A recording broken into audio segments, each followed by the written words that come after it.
여러분 안녕하십니까? 반갑습니다. 최승철 강사입니다. 오늘은 NCS 건설 공사관리 매뉴얼 681페이지 제12장 건설 환경관리에 대해서 살펴보는 시간을 갖도록 하겠습니다. 먼저 우리가 이 NCS 건설 공사 관리라는 능력 단위 속에 건설 환경 관리가 있는데, 환경 관리를 수행할 수 있는 각 그 세부 요건 항목이 능력 단위에서는 12개가 있었죠. 건설 환경의 특성 파악을 하고 현장에, 그리고 환경 관련 각종 그 규정을 검토를 하고, 두 번째, 그리고 이제 세 번째로는 환경에 관련된 그 인허가 사항을 이행을 해야 됩니다, 현장에서. 그리고 이제 환경 영향 평가서 그 이행 활동이 또 현장에서 수행이 돼야 되겠고, 환경 오염에 대한 그 저감 시설물 설치, 그 유지 관리 활동이 또 요구가 됩니다. 현장에 환경을 점검하고 환경 관리비를 집행을 하고, 그리고 이제 그 환경하고 같이 운영되고 있는 그 에너지 저감 시설 대책도 강구돼야 됩니다. 또 우리 건설 현장에 환경 오염 물질에 대한 측정 분석 활동이 또 수행이 돼야 되겠고, 환경에 어떤 민원 사고나 뭐 그 관련되는 대응 보고 활동도 같이 현장에서 품질하고 안전하고 환경하고 물려서 같이 공정관리 활동을 동시에 수행을 해야 되게 될 것입니다. 품질도 교육을 하고 안전도 교육을 합니다. 물론 환경도 교육 계획을 수립을 하고 실시를 해야겠죠. 그리고 이제 그 환경에 관련된 활동에 그 달성된 결과 수행한 일에 대한 어떤 그 객관적 증거가 서류가 될 수 있는 그 환경 기록의 유지와 사례 전파 이 활동이 환경 관리 활동의 현장에서 수행을 해야 될 국가 표준, 국가 직무 표준 NCS의 능력단이 환경 분야에 12개의 세부 요건이 있음을 우리가 사전학습을 통해서 우리가 알 수 있었습니다. 그래서 환경 관련된 정책하면 뭐 우리가 이제 국토교통부도 있고 고용노동부도 있고, 환경 관련 정부 부처는 환경부가 되겠는데, 이런 거 거창한 어떤 환경 정책돼 있지만 실무적인 여건에서 고려될 수 있는 우리 현장 활동 수행하는데 NCS 국가 직무 표준의 그 환경관리 능력 요소 그 12개 정도만 이해를 해도 우리 공사관리 업무하는데 큰 기여를 할 수 있지 않겠냐 생각을 하는 겁니다. 그래서 이제 환경정책은 뭐 어느 정도 또 자료 중심으로 강의를 하겠습니다만 큰 줄기에 말씀을 좀 드린 것 같고, 환경 경영 시스템 규격이라는 게 있습니다.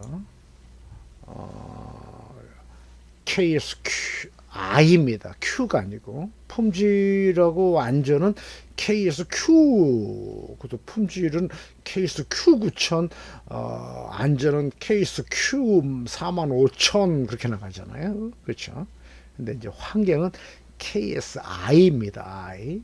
왜냐하면 한국 산업 규격이 알파벳 순으로 A부터 이렇게 Z까지 쭉 나간다고 봤을 때 환경은 알파벳 I에 해당됩니다. 그래서 KSI 14,001일이 되겠습니다. 14,001일이 국제표준 ISO 14,001일이 환경에서 KSI로 바뀌고 14,001 하고 국제표준이나 한국산업규격은 버전 표시가 있죠. 몇 년도 버전이냐, 품질하고 안전에서 제가 말씀을 드렸는데 환경 역시 2015년 버전이 최신 버전입니다. 그런 관련되는 내용도 제가 말씀을 드릴 수 있을 것 같고, 그 다음에 이제 환경 관련되는 그 표준 시방서 국토교통부 자료가 있거든요. 그래서 국토교통부 그 인터넷 검색을 해서 국토교통부 자료를 검색을 해보면 환경관리 관련 표준 시방서는 이제 화염 물질 내지는 환경 오염에 관한 뭐 이제 여러 가지 요인 될 수 있는 현장에 뭐 비산, 분진, 뭐 소음, 진동 뭐 이런 것들 다 환경 요인들이거든요. 그런 관련되는 표준 시방, 그러니까 현장에서 이걸 그대로 지키고 시행하는 게 아니고 어떤 그 견본 표준입니다. 표준 시방을 국토교통부가 만든 자료가 있습니다. 그런 자료 중심으로 우리 현장에서 환경 활동하는데 참고하고 현장 여건에 맞게끔 가감 수정, 그렇죠. 현장 여건에 맞게끔 가감 수정해서 현장 운용에 참고했으면 좋겠습니다. 그리고 마지막에 이제 건설 환경관리 계획서가 있습니다. 모든 활동은 이 계획 실행, 점검, 개선이죠. 그래서 품질도 품질 관리 계획이 있고, 그 다음에 안전도 안전 관리 계획이 있지 않습니까? 역시 환경도 건설 환경 관리 계획서가 있습니다. 그래서 현장에서 수립한 환경 관리 계획서 견본을 같이 보면서 이번 제12장 건설 환경 관리에 대한 강의를 자료 중심으로 진행을 하고자 합니다. 환경 정책과 건설의 그 공사 관리를 살펴보겠습니다. 환경 정책이란 정부가 이 환경 문제를 해결하거나 예방하기 위해서 추진하는 공공 정책을 의미합니다. 자연 자원의 수요를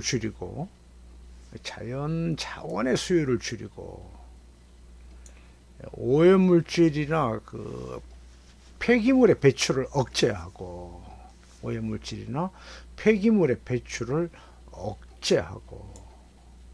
그리고 환경의 그 어떤 그 오염 흡수나 정화 기능이나 생태계 회복력이나 어떤 재생 기능 이런 것들에 의해서 환경의 그 완충 용량을 향상시키는 방법으로 사회적 과정과 체계를 직접 개입이나 직접 규제나 어떤 경제적인 그 유인책을 들여서 국민들의 그 환경 의식을 높이는 정책들을 모두 묶어서 환경 정책이라 할 수가 있습니다.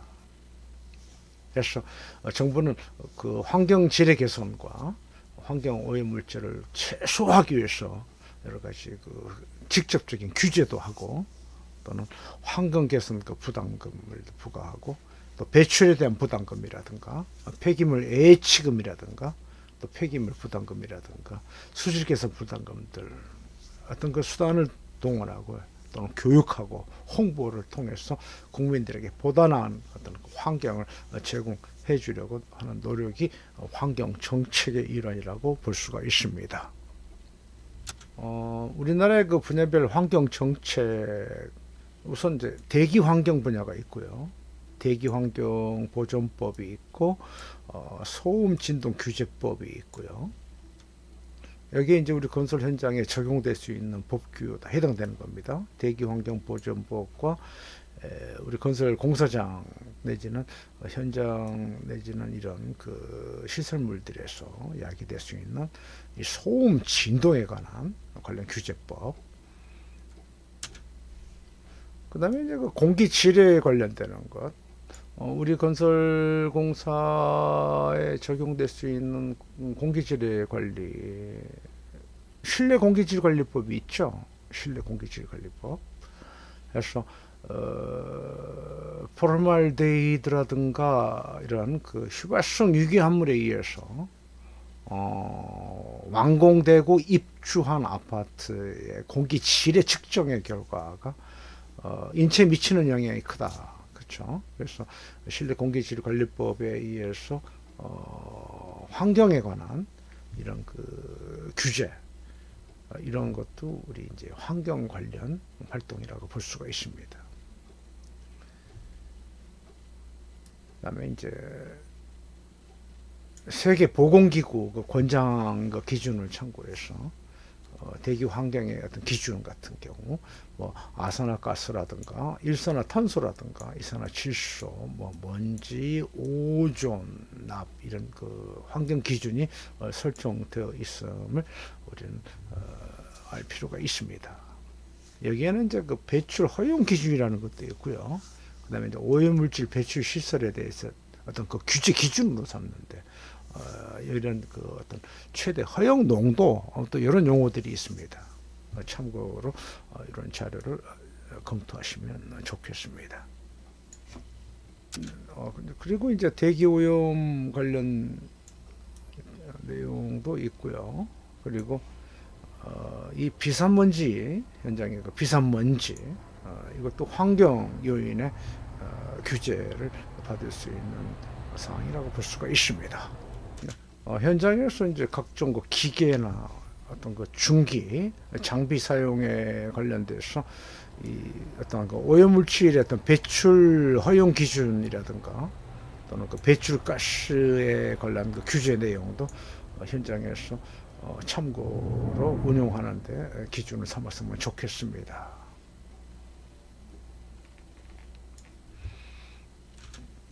아까 먼저 말씀드린 그 공기질에 관한 실내 공기질 관련되는 환경법도 있음을 알 수가 있겠고, 소음 진동에 관한 대책으로 이런 활동이 또 요구된다고 볼 수가 있습니다. 그리고 이제 진동이라든가 수질 오염이라든가 수질 정책 분야, 그래서 수질 오염에 대한 그 관련 환경 활동이 이렇게 있음을 알 수가 있습니다. 그리고 이제 상하수도 관리에서 상수도와 하수도에서 고려될 수 있는 환경 관리 체계도 우리가 참고로 볼 수가 있습니다.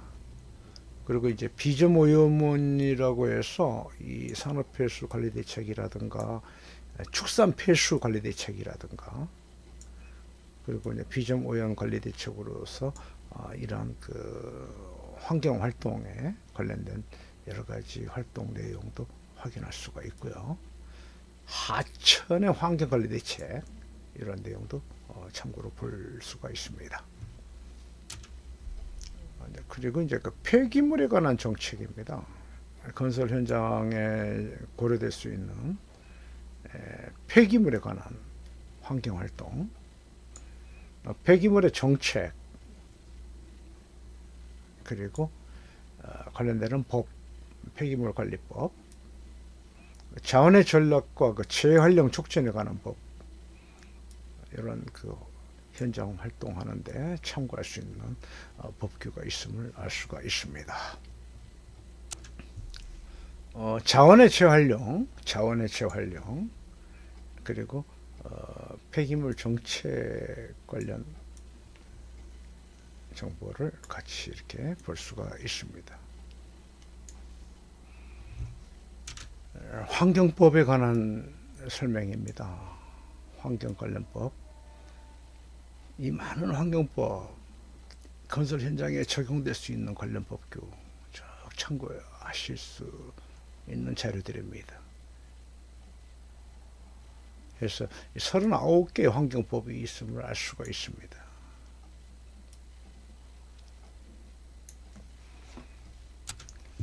이 환경의 그 보전법입니다. 보전. 이 의미가 보관이 아니죠. 그렇죠. 보존이 아니다 이거죠. 보존은 메인터넌스를 얘기하는 거예요. 유지관리. 그렇죠. 그래서 우리 그 환경 보존법이 있다는 겁니다. 그래서 환경 정책의 기본법이 있고, 그렇죠. 이 환경 정책 기본법의 제정 배경을 이렇게 한번 살펴볼 필요가 있습니다. 그렇다면 이제 지금까지 우리가 살펴본 자료를 정리해서 우리가 한번 이렇게 각종 관련 법령을 부분별로 볼 수가 있어요. 대기 오염 관계 관련 법령은 이렇게 있고, 수질 오염 관련 법령은 이렇게 있어요. 소음 관련 관계 법령은 이렇게 있고요. 국토 토양 관계 법령은 또 이렇게 있습니다. 농업에 관한 법령은 또 이렇게 있습니다. 그래서 이를 각종 개별 환경법에 우리나라의 그 각종 그 개별법을 통해서 환경법하고 이렇게 서로 현장에서 운용하는 데 있어서 이런 내용을 참고를 하면서 환경 활동을 수행을 해야 할 거라고 생각을 합니다. 대기 환경 보전법, 대기 환경에 관한 보전법.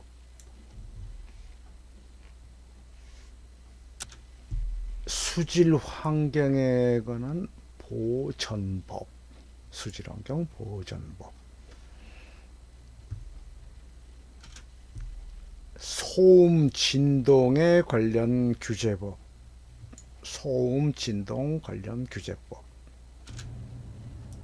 유해 화학 물질 관리법,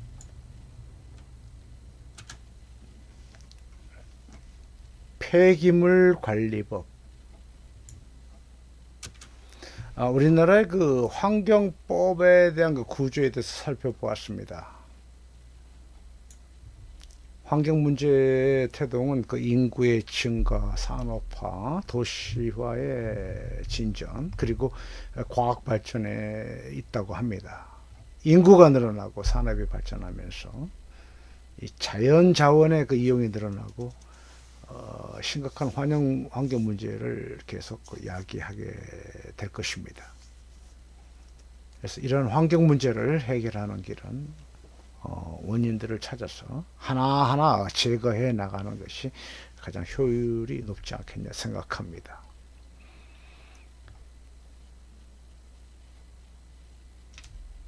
만족할 만한 그 환경 활동을 위해서 우리는 건설 현장에서 요구하는 환경에 관련 요구사항들 정리해서 말씀드리면 건설공사에 의한 그 환경의 질을 저하시키는 그 요소들을 파악을 해서 첫째 그 환경 영향 평가서를 이행을 하는 게 가장 중요하다 생각합니다.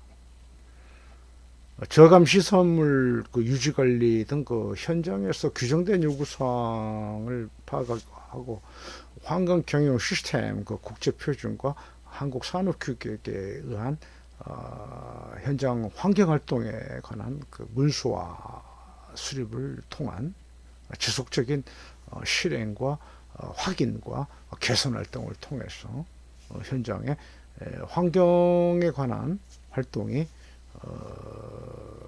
우리 회사의 발전과 직결이 되는 거거든요. PQ 심사라든가 그리고 입찰 과정에서 고려되는 여러 가지 그 점수, 평가 점수에 환경 점수가 있거든요.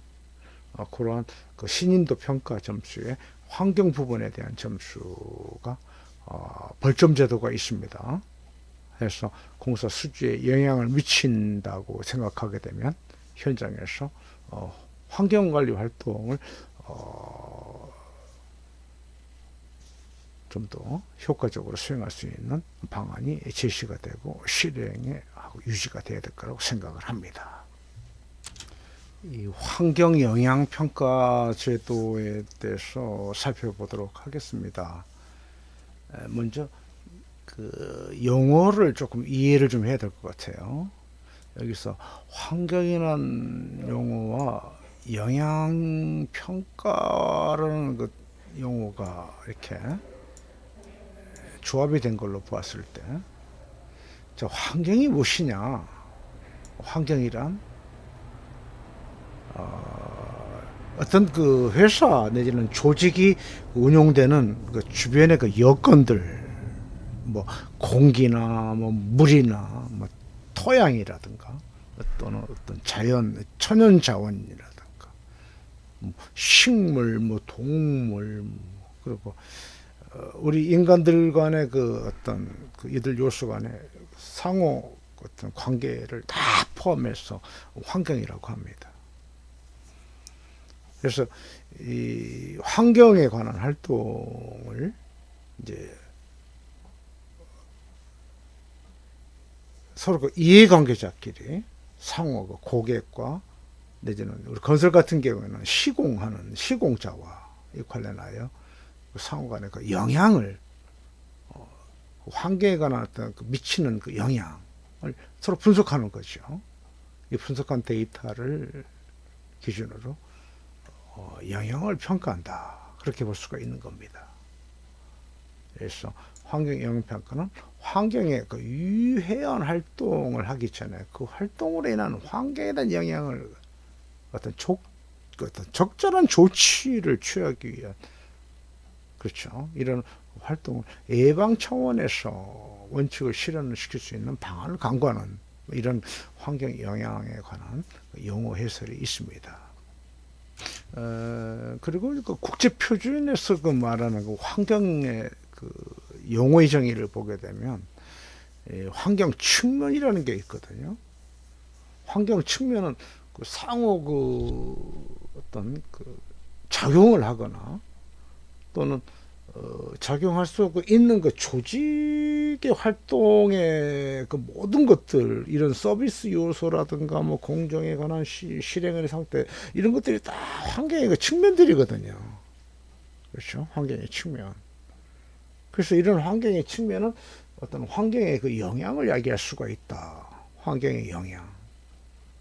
그래서 그 환경의 영향이라는 그 국제 표준의 그 용어는 조직의 환경 측면에 의해서 전체적 또는 어떤 한 부분적으로 환경에 좋은 영향을 환경에 어떤 영향을 미치거나 또는 그 좋은 영향을 미치거나 나쁜 영향을 미칠 수 있는 그 모든적인 환경의 어떤 변화, 환경의 변화 이런 것들을 환경 그 영향이라고 합니다. 환경 영향.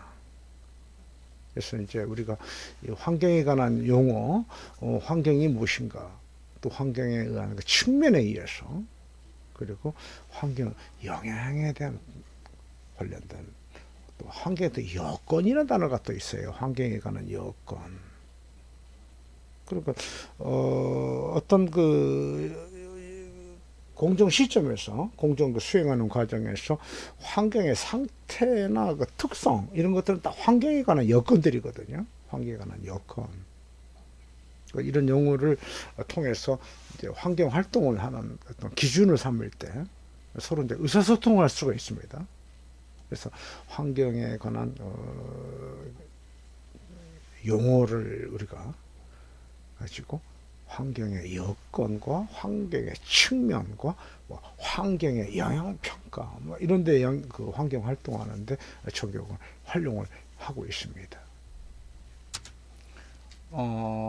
724페이지를 함께 보시면서 시공 단계에서 고려될 수 있는 그 환경적인 여러 가지 그 활동 특히 이제 우리 건설 현장에서는 그 원가 관리 분야에 그 환경관리비라는 게 있어요. 환경관리비. 환경관리비는 환경과 보존비, 환경보존비와 폐기물 처리비를 포함한 비용을 현장에 환경관리비라고 합니다. 환경관리비는 환경보존비와 폐기물 처리비를 포함한 비용을 말한다. 환경보존 관련 활동에 대해서 환경 보존비 항목으로 계상이 가능한 항목들을 우리가 보면 건설 기계 사용에 따른 소음 진동 방지 시설이라든가 공사 시공 중에 발생되는 오수, 탁수 처리 시설이라든가 토공사 분야에서 흙을 운반하는 차량의 세륜 시설, 그다음에 먼지 방지 시설이라든가, 그리고 공사장 내에서 토사 유출 방지 시설, 그리고 시공 중에 발생될 수 있는 비산 먼지 매연 이런 방지 시설, 또 뭐가 있나요? 그렇죠. 발파 작업할 때 폭음 진동, 그리고 암석 비산 방지 시설에 관한 비용, 또 현장에서 고려될 수 있는 환경 비용이 환경 보존비 항목으로 계산이 가능한 것들이 있다면 뭐가 있나? 현장에서 먼지 나고 여름에 살수차 운행할 때 살수차 운영하는 비용, 그리고 정기적으로 청소하고 이렇게 정리정돈하는 그런 비용들도 공사 현장에 비용도 다 묶어서 환경 보존비로 계상이 가능한 항목이라고 볼 수가 있습니다.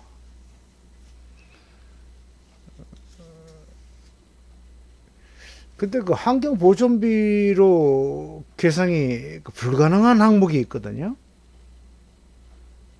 첫째는 가설 현장 사무소의 정리정돈하고 청소하는 비용이 있죠. 그리고 환경관리자의 급여라든가 인건비는 환경보존비 항목으로 계상이 불가능한 겁니다. 환경보존비 산출은 원가 계산 또는 표준 분셈에 따라서 산출을 하고, 그리고 각 항목별로 당해 공사 현장의 내역서의 각 항목별의 선료, 재료비, 시험 검사비, 기타 환경 보존비 이렇게 명시합니다. 그래서 원가 계산할 때 환경 오염 방지 시설비 원가 계산은 선료 플러스 재료비 플러스 노무비 시험비 플러스 환경 보존비, 이렇게 기타 환경 보존비는 또 환경 관련해 교육 훈련비라든가 환경 관리 감립이라든가 또 발주자가 인정한 비용, 이런 걸 또 환경 보존비로 계산해서 비용으로 처리가 가능한 걸로 우리가 알 수가 있습니다. 이번에는 환경 경영 시스템을 살펴보도록 하겠습니다. 환경 경영 시스템은 앞 시간에 강의한 품질 경영 시스템이라든가 안전 보건 경영 시스템이라든가 지금 우리가 공부하려고 하는 이 환경 경영 시스템은 국제 표준 ISO를 기반으로 하고 한국 산업 규격으로 지금 KSI 14001이 되겠습니다. 2015년 버전이 되는데 지금 자료는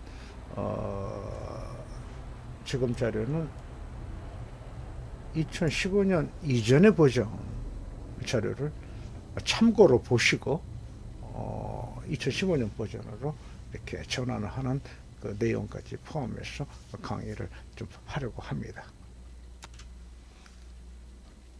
환경경 시스템도 1. 적용 범위, 2. 참고 규격, 3. 용어의 정의, 그 다음에 이제 4번에 환경 경영 시스템 요구사항. 자, 여기서 4에서 4.1, 4.2, 4.3, 4.4, 4.5, 4.6, 6개가 있거든요. 그래서 4.1은 일반 요구사항, 4.2는 환경의 방침, 4.3은 환경 계획 수립, 4.4는 환경활동의 실행 운영, 4.5는 환경 점검 시정 조치, 그리고 마지막에 경영 검토가 되겠습니다. 자, 역시 환경활동을 계획하고 PDCA 사이클 계획하고 환경활동을 실행에 옮기고 환경활동에 대한 지속적인 점검 체크 PDC 개선하고 이게 PDC 사이클 대밍 사이클이 품질하고 안전하고 환경하고 거의 비슷하다, 그쵸? 맞습니다.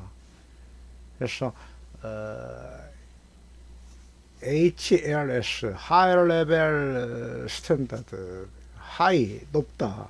그래서 최상위 버전이 품질 IS 9000을 기반으로 환경과 안전 경영 시스템 스탠다드가 같이 움직이는 거거든요. 그래서 품질 경영 시스템 IS 9000 2015년 버전 하나 딱 공부하면 환경과 안전도 이렇게 함께 운영이 되게끔 아주 체계적으로 잘 되어 있습니다. 그래서 이 직전에, 그러니까 2015년 버전 스탠다드 그 앞에 2001년 버전이 있었거든요. 그 2015년 버전이 지금 쓰는 최신 버전이라고 한다면 그 앞에 썼던 버전을 지금 참고로 보고 계시는 겁니다. 이런 자료들이 이제 2015년 버전에서는 하나로 이렇게 다 묶이게 돼 있습니다. 이 하이 레벨 스트럭처 방식으로. 그래서 환경 품질 안전 이걸 다 묶어서 통합 경영이 또 가능할 수 운영이 가능하지 않겠냐 생각을 하는 겁니다. 참고로 다음 페이지 자료를 같이 보시겠습니다. 자, 환경에 관한 스탠다드 규격, 그 다음에 9000 이건 품질이 되겠죠. 그래서 서로 상호 대비하는 겁니다. 비교를 하는 거죠. 그래서 4.1과 4.2.1은 같은 거고 환경에서 4.2는 품질에서 4의 1의 1하고 같은 거고, 그래서 이렇게 환경과 품질의 그 대비표를 봄으로 인해서 그렇죠. 한 현장에서 품질과 환경을 같이 운용할 수 있게끔 통합이 가능하게끔 가능한 규격의 그 요구사항이라고 합니다. 이 요구사항을 같이 참고로 보고 계시는 겁니다.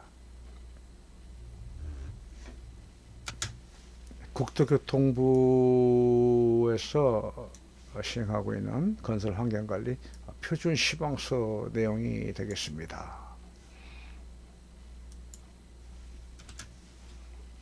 목차 내용에 공통사항 있고 환경관리 내용에 제 2장은 이제 건설 환경 오염 방지 활동, 비산먼지 방지 시설 공사라든가 공사장 폐수 처리 시설 공사라든가, 그다음에 2.3에 토사 유출 저감 시설 공사, 가설 사무실 오수 처리 시설 공사, 항타 발파 시 소음의 진동 방지 시설 공사, 그리고 이제 2.6에 공사 장비 소음 저감 시설 공사 내용이 있습니다. 새 3장은 자연생태계 보존 보건 방식에서 오염 토양 처리라든가 표토 모으기 활용이라든가 수목 이식 공사라든가 자생 식생 복원이라든가 비탈면 녹원 내지는 생태 통로 설치, 동물의 보호 시설 등 내용이 나와 있습니다. 건설 현장 환경관리 계획서 견본으로 같이 함께 보시겠습니다. 환경관리 계획서의 목차 순을 보시게 되면 환경에 관한 활동의 기본 방침, 회사의 기본 개요, 조직 책임, 문서 및 기록 관리, 환경영향평가, 법규 제본 규정이라든가 환경의 목표, 세부 목표, 교육훈련, 의사소통, 환경활동의 운영관리, 환경점검 측정, 부적합 실종 예방조치 활동, 비상대비 대응, 환경 관련 민원 처리 계획이라든가 환경 오염사고 대응 계획을 목차화했습니다. 목차 내용 순에 의해서 현장의 환경 방침 내용을 보고 계십니다. 이후 자료는 강사 카페에 자료를 강사가 파일로 이렇게 올려두었습니다. 자료가 좀 방대하다 보니까 같이 카페에 오셔서 자료를 내려받으셔서 같이 활용하면 좋겠습니다. 오늘은 NCS 건설 공사관리 매뉴얼 제12장 건설 환경관리에 대해서 살펴보았습니다. 다음 시간은 NCS 건설 공사관리 매뉴얼 743페이지 제13장 건설공사 현장의 무죄 달성 관리에 대해서 살펴보는 시간을 갖도록 하겠습니다. 대단히 감사합니다.